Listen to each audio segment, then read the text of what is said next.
في عركة دايرة اليومين دول في مصر كوميدية جدا، وهي خناقة أنا بعتبرها خناقة عبثية.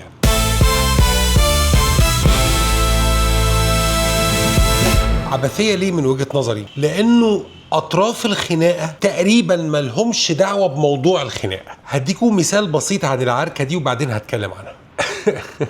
هي بالظبط زي إيه؟ زيد وعبيد، في حق ما بينهم. زيد صاحب الحق وعبيد هو اللي واكل الحق، لكن زيد وعبيد مفيش أي خناقة ما بينهم، ده صاحب حق وده واكل الحق بس ما بيتخانقوش. مين بقى اللي بيتخانق على حق زيد اللي عند عبيد؟ محسن وممدوح. ايه علاقة محسن وممدوح بالحق؟ محسن هو مجرد ابن عم زيد صاحب الحق، وممدوح يدوبك صديق عبيد اللي واكل الحق، او بمعنى اصح ليه مصلحة عند عبيد. هو ده اللي حصل دلوقتي في مصر، الخناقة العبثية الخاصة بحق الأداء العلني.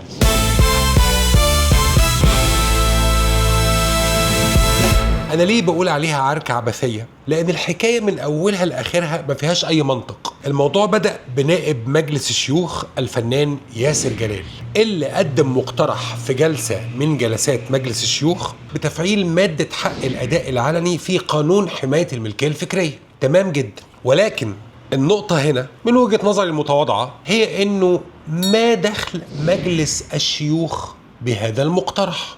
مجلس الشيوخ كجهة تشريعية هو من ضمن مهامه تشريع القوانين التي تحمي أي مواطن مصري. تمام؟ طيب، حقوق الملكية الفكرية هو موضوع دولي معقد جدا، أساسه القديم من عشرات السنين، أو ممكن يكون 100 سنة وأكتر. حماية حقوق الإبداع، سواء إبداع علمي، أدبي، فني، موسيقي، براءات اختراع، تفاصيله كتيرة جدا. وتم سن قوانين دولية لحماية هذه الحقوق. وجمهورية مصر العربية بما أن هي الدولة جوه هذا العالم موقعة على اتفاقيات وبروتوكولات دولية خاصة بهذا القانون. فمصر بعد ما توقعت هذه الاتفاقيات ملزمة إنها تصدر قوانين محلية تنظم حماية الملكية الفكرية. الأول بقى نتكلم على حماية الملكية الفكرية. في الأصل حماية الملكية الفكرية الجزء الخاص بالإبداع الفني كانت مرتبطة بأصل الإبداع الفني، اللي هي الكتابة الفنية أو الكتابة الأدبية أو الكتابة الموسيقية. كل أنواع الإبداع تمثل في الكتابة. أصل العمل الدرامي أو السينمائي هي الفكرة وإبداعها، أصل العمل الموسيقي هي الفكرة وإبداعها، أصل العمل الأدبي هي الفكرة وإبداعها، وهلم جرا. إذن الشخص المستفيد من هذا القانون هو المبدع. من هو المبدع في نظر هذا القانون؟ الكاتب، كاتب السيناريو، كاتب الرواية، كاتب الشعر، أو كاتب الموسيقى. ده كان الأصل في قوانين حقوق الملكية الفكرية. تم إضافة حقوق المخرج السينمائي أو التلفزيوني كأحد مبدعي هذه الأعمال الأصليين.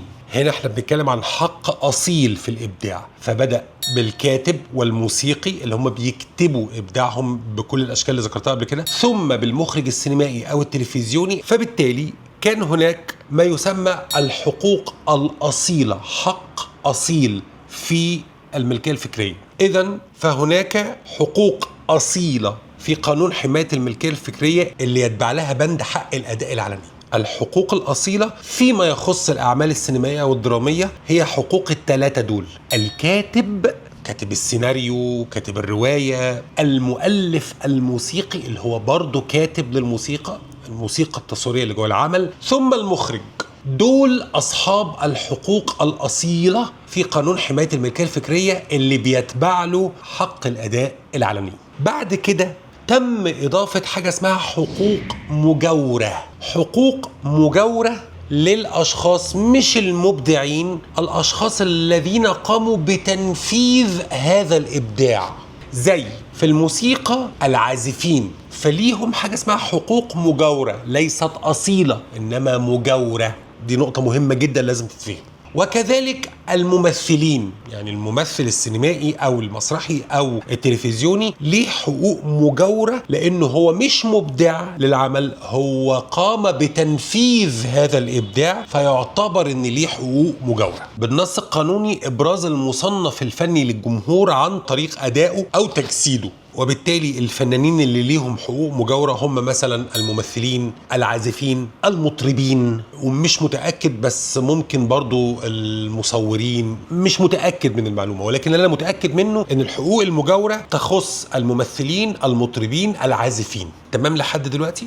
تمام. طيب نرجع تاني بقى للمقترح اللي قدمه النائب الفنان ياسر جلال على مجلس الشيوخ. انا شايفه من وجهة نظري المتواضعة هو مقترح نسبيا عبثي. ليه؟ لان الدولة المصرية لا ناقة لها ولا جمل في هذا الموضوع. كان ليها ناقة وجمل قبل كده لما كان مطلوب منها بعد توقيع الاتفاقات الدولية الخاصة بحقوق الملكية الفكرية تسن القوانين المنظمة لحقوق الملكية الفكرية داخل جمهورية مصر العربية. وبالفعل الدولة المصرية ممثلة في السلطة التشريعية بتاعتها قامت بإصدار قانون رقم 82 لسنة 2002، يعني من 24 سنة، المنظم لحماية الملكية الفكرية داخل جمهورية مصر العربية. تمام لحد دلوقتي؟ تمام. هتقول لي لا هو ياسر جلال طلب انه يتفعل القانون. هرد واقول لك ان الدولة المصرية ملزمة انها تفعل هذا القانون، ففي هذا الاطار اصدر رئيس الجمهورية القانون 163 لسنة 2023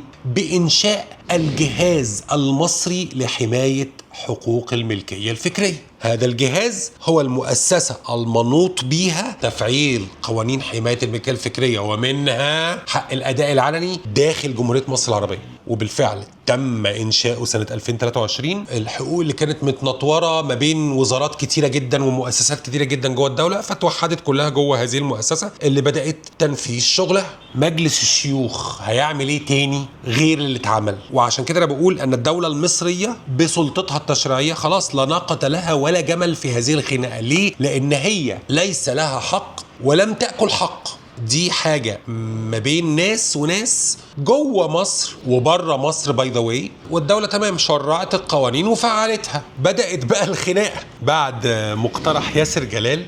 بدأت الخناقة ما بين مين بقى ومين؟ السادة الممثلين اللي هم ليهم حقوق مجاورة ليست أصيلة، والسادة منتجين الدراما والسينما في خناقة عبثية ما أنا شخصيا مش فاهمها. ليه بقى؟ لأن تلك الحقوق اللي هي حق الأداء العلني اللي هو تعريفه البسيط مبلغ بسيط جدا بيستقطع عند بث الأعمال السينمائية أو الدرامية أو الموسيقية أو الغنائية جوه محطات تلفزيونية أو منصات إلكترونية أو سوشيال ميديا أو مسرح أو تستقطع هذه المبالغ البسيطة على كل عرض ويتم تقسيمها ما بين أصحاب الحقوق الأصيلة وأصحاب الحقوق المجاورة اللي هم بياخدوا نسبة أضعف بكتير. من الذي يدفع هذه الأموال؟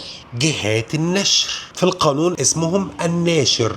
جهات البث، الجهات التلفزيونية أو المنصات أو المسارح السوشيال ميديا أو ما علاقة منتج العمل بالموضوع؟ ولا أي حاجة نظريا ولا أي حاجة. بس أنا عندي وجهة نظر عن أسباب تدخل المنتجين في الخناقة دي، ولكن نظريا المنتج ملوش علاقة بالموضوع. المنتج بينتج العمل الدرامي بيبيعه للقناة أو المنصة، أو بينتجه لهم منتج منفذ، أو لو منتج سينمائي بينتج العمل بالمشاركة مع موزع سينمائي سواء داخل أو خارج جمهورية مصر العربية، وبيخشوا شراكة وبيعرضوه في دور العرض. حاجة ملهاش أي علاقة بالحقوق دي. الحتة دي مش بتاعته، ملوش انه يتخانق فيها اصلا. وقامت الدنيا وقعدت ما بين فريق الممثلين اللي بيدعم مقترح النائب ياسر جلال وغرفة صناعة السينما المؤسسة التي تمثل منتجين مصر، والموضوع ملوش علاقة بالاثنين. يعني اذا كان ليه علاقة بالممثلين كاصحاب حقوق مجاورة وليست اصيلة، فهم ملوش علاقة بالمنتجين. يعني المنتجين لا ناقة لهم ولا جمل في هذا الموضوع. فالخناقة عبثية، ده اللي ضحكني. وجزء من عبثية هذه العركة ايه؟ ان اطراف العركة العركة المشتركين في الخناقة بيتفقوا في حاجتين مهمين جدا. اولا ان هم اصلا مش فاهمين الموضوع، دي نقطة في منتهى الاهمية، يعني محدش فيهم فاهم هو بيتخانق على ايه. ثانيا طرف صاحب الحق هو صاحب حق مجاور وليس اصيل، والطرف اللي واكل الحق هو مش واكل حق حد، لان هو ملوش علاقه، مش هو اللي واكل الحق، ناس تانية هي اللي واكل الحق. فهمتوا ليه بقى بقول ان العركه عبثيه وملهاش اي منطق من اول الحكايه لاخرها؟ باختصار، حقوق الملكيه الفكريه وحق الاداء العلني ده موضوع فعلا معقد، ولكن اصحاب الحقوق الاصليين والحقوق المجاوره ليهم حقوق متاكله من مؤسسات البث سواء جوه مصر او بره مصر.